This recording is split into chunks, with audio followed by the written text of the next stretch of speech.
us unite in banishing fear. We have provided the machinery to ritual system, and it is up to you to support and make it work. It is your problem, my friends, no less than it is mine. Together, we cannot fail. Now, every train to Washington brings its cargo of experts to join the great assault on the Depression. Economists, sociologists, statisticians, agronomists, idealists, world savers, each with a pet panacea, a surefire system to save the country. Somebody writes a poem about it. Tramp, tramp, the grand old party's breaking camp. Blare of bugles, din, din. The New Deal is moving in. Along with master politicians like James Farley and Louis Howe, the president surrounds himself with bright young college professors, such as Raymond Moody, Rexford Guy Tugwell, and Adolph Burley, men who generate new ideas and new policies. They are the brain trust of the Roosevelt Revolution. Bill after bill pours into Congress from the White House.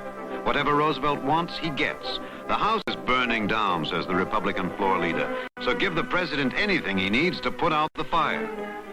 Through 100 historic days of a special session, every New Deal measure passes without question. The country demands bold, persistent experimentation, the president says, and the country gets it.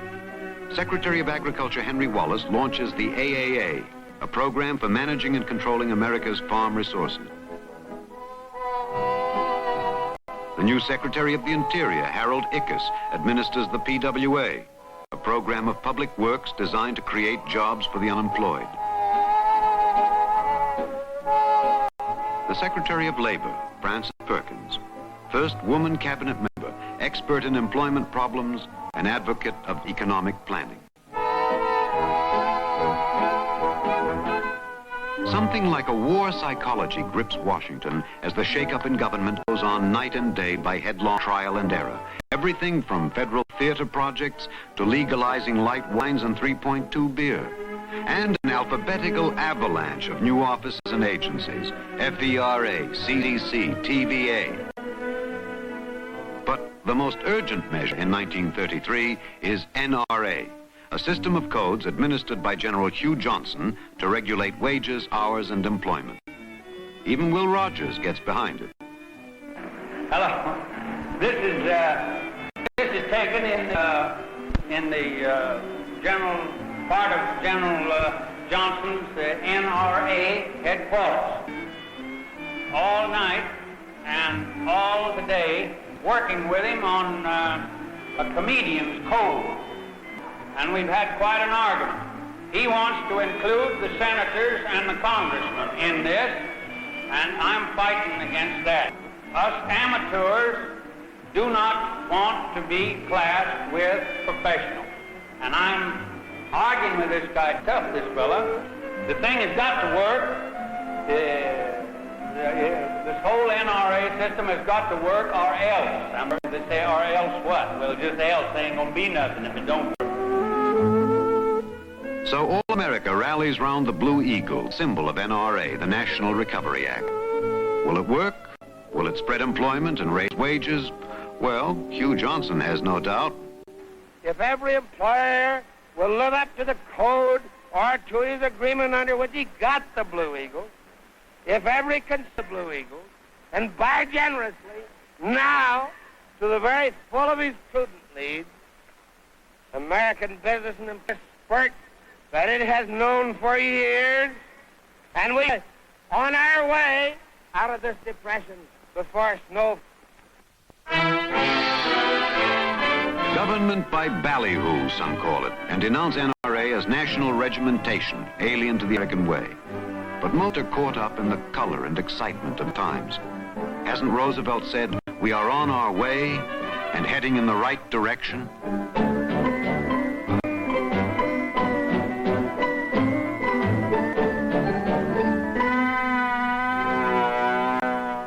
Prohibition passes out. At 35.5 minutes past 3 on December 5th, 1933, Utah becomes the 36th state to ratify the 21st Amendment, repealing the 18th. Beer is back. Not just 3.2, but real beer. 8 states remain dry, but in the 40, what's yours? Anything goes.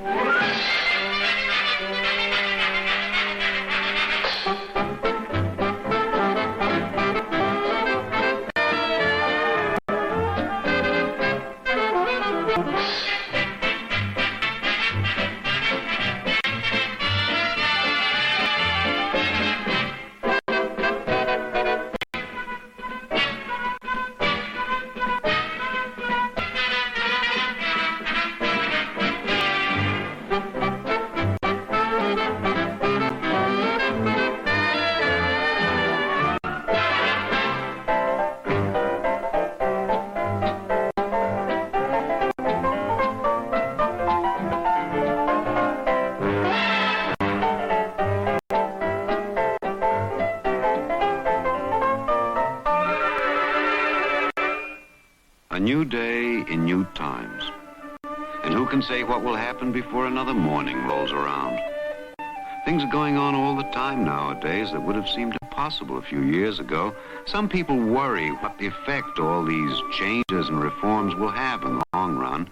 But the new dealers say people don't eat in the long run, they eat every day. So the changes keep coming. What's going to happen next? We don't know. We can't say. We're wondering. One thing that's happening, men are going to work for the government by the millions on new buildings, roads, schools, bridges, anything to get the forgotten man, as Roosevelt calls him, off the breadlines and on the job. Any job. WPA. It stands for Works Progress Administration, but critics say it really means we poke along. The boondoggling, the shovel leaning, becomes the target for anti-administration wits.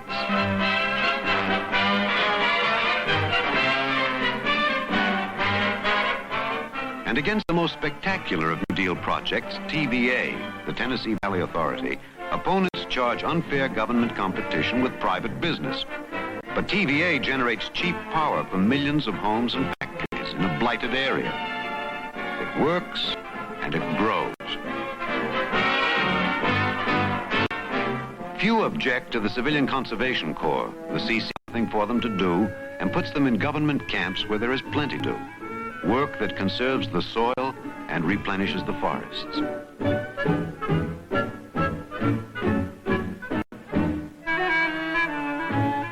On the farmland, a paradox. The New Deal promises the more abundant life, but in the Farm Belt, abundance is a burden. Now, government agents go about preaching the gospel of crop control, the economics of scarcity. Farmers are paid not to plant.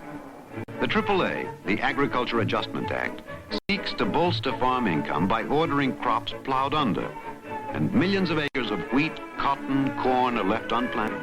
And yet, men are hungry. That such measures are needed, says Secretary Wallace, is a shocking comment on our civilization. But farm prices do go up, farm income rises.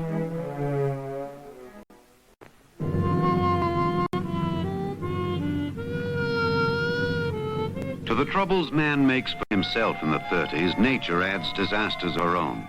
Hurricanes, floods, drought. Across the Great Plains from the Texas Panhandle to the Canadian border, the exhausted earth, broken by the plow, parched and eroded, begins to blow away in great black blizzards. The dust storms bring darkness at noon.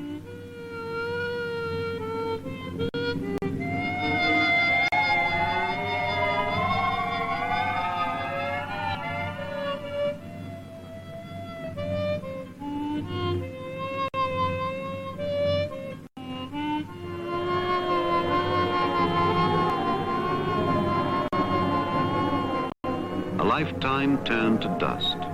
A way of life ended. By the thousands, they abandon their homes, flee the Dust Bowl. The uprooted